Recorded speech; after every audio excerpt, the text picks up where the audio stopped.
तो चलिए आज चलते हैं अल्फोंस दादेज की एक बहुत ही पावरफुल कहानी द लास्ट लेसन की दुनिया में। ये कहानी हमें युद्ध और सांस्कृतिक बदलाव के एक ऐसे दौर में ले जाती है जहां भाषा ही एक जंग का मैदान बन जाती है। कहानी का हीरो है एक छोटा सा लड़का फ्रांस, और उस सुबह की शुरुआत होती है एक आम से डर के साथ। स्कूल के लिए देर हो रही है और ऊपर से उसके मन में एक ही खौफ है, अपने टीचर एम हैमिल से डांट पड़ेगी, खासकर इसलिए क्योंकि उन्हें पार्टिसिपल्स पर एक लेसन सुनाना था। और सच तो ये है कि उसे इसका एक अक्षर भी नहीं आता था। अब ऐसे में जाहिर है स्कूल बंक करने का ख्याल तो मन में आएगा ही। बाहर का दिन इतना गर्म और चमकीला था, पक्षी चहचहा रहे थे और तो और पास के मैदान में प्रशियन सोल्जर्स की ड्रिल की आवाज आ रही थी। अब बताइए, ये सब पार्टिसिपल्स के बोरिंग नियमों से तो कहीं ज्यादा इंटरेस्टिंग था, है ना? लेकिन फ्रांस ने किसी तरह अपने मन को समझाया और स्कूल की तरफ चल पड़ा। और बस यहीं से चीजें थोड़ी अजीब होनी शुरू हो जाती हैं।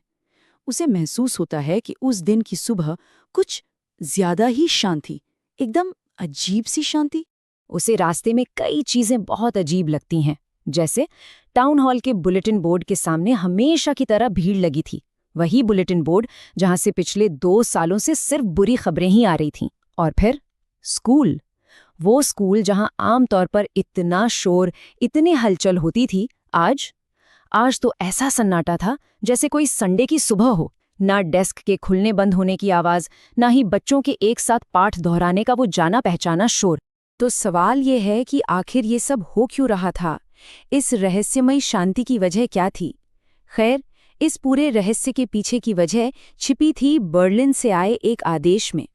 तो थोड़ा सा कॉन्टेक्स्ट समझ लेते हैं। ये कहानी 1870-1871 के फ्रैंको प्रशियन वॉर के ठीक बाद की है। इस युद्ध में फ्रांस की हार हुई थी और नतीजतन उसके 2 बहुत ही अहम जिले एल्सास और लोरेन प्रशिया के कब्जे में चले गए थे। और बर्लिन से फरमान ये आया था कि एल्सेस और लोरेन के स्कूलों में अब से फ्रेंच भाषा पढ़ाना मना है।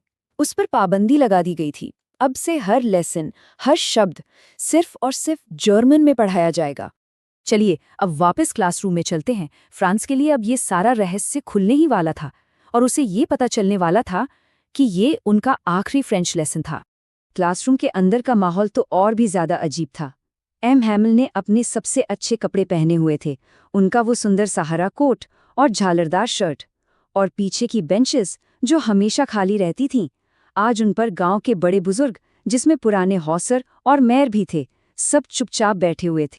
और फिर मिस्टर हैमिल अपनी कुर्सी पर बैठे और एक बहुत ही गंभीर आवाज में बोले, जिसने पूरे कमरे को खामोश कर दिया। उन्होंने कहा, मेरे बच्चों, ये आखिरी पाठ है जो मैं तुम्हें दूंगा। सोचिए, फ्रांस के लिए ये शब्द किसी बिजली के झटके से कम नहीं थे।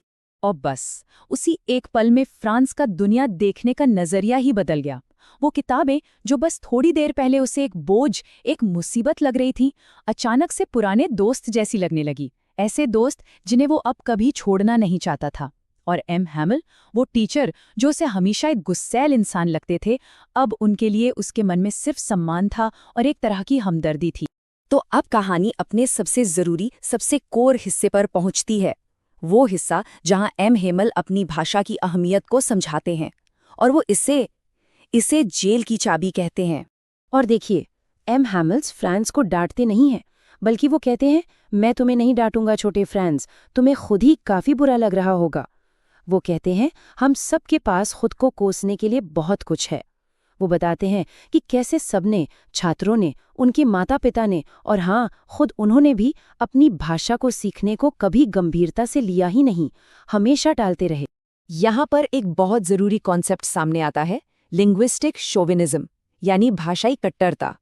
इसका सीधा सा मतलब है अपनी भाषा के लिए एक हद से ज्यादा एक पक्षपाती समर्थन। एम हैमिल को भी अपनी भाषा पर बहुत गर्व है, लेकिन वो इसे किसी हथियार की तरह नहीं, बल्कि अपनी पहचान, अपनी आइडेंटिटी की तरह देखते हैं। और फिर वो अपनी वो सबसे पावरफुल बात कहते हैं जो आज भी उतनी ही रेलेवेंट है। वो कहते हैं, जब किसी कौम को गुलाम बनाया जाता है तो जब तक वो अपनी भाषा को मजबूती से थामे रहते हैं तो मानो उनके पास अपनी जेल की चाबी हो। मतलब भाषा सिर्फ बात करने का जरिया नहीं है, ये तो पहचान है, एकता है और आज़ादी की एक मशाल है। ये सब बातें सुनकर नन्हा फ्रांस छत पर बैठे कबूतरों को देखता है और उसके मन में एक बहुत ही मासूम सा सवाल आता है। वो सोचता है, क्या ये लोग इन कबूतरों को भी जर्मन में गाने के लिए मजबूर करेंगे? ये सवाल सुनने में जितना मासूम है उतना ही गहरा भी है। ये दिखाता है कि किसी पर एक नई कल्चर थोपना कितना बेतुका, कितना अननेचुरल है। और बस अब कहानी अपने सबसे इमोशनल और सबसे डिफाइंड यानी विद्रोही अंत की ओर बढ़ रही थी। ठीक उसी वक्त चर्च की घड़ी में 12 बजते हैं और जैसे ही 12 बजते हैं, खिड़कियों के नीचे से ड्रिल से लौटते प्रशन सैनिकों के ट्रम्पेट्स की आवाज गूंजने लगती है। फ्रेंच लेसन का वक्त अब खत्म हो चुका था। हैमिल अपनी कुर्सी से खड़े होते हैं।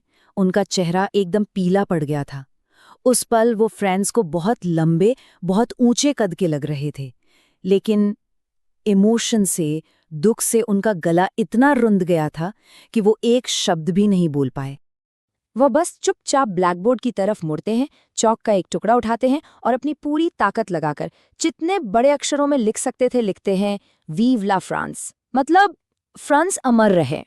और फिर बिना एक शब्द कहे वो बस हाथ से इशारा करते हैं, स्कूल खत्म हुआ, अब सब जा सकते हैं। और ये कहानी हम सभी को एक बहुत गहरे सवाल के साथ छोड़ जाती है कि आखिर किसी के लिए उसकी अपनी भाषा उसके क्या मायने रखती है।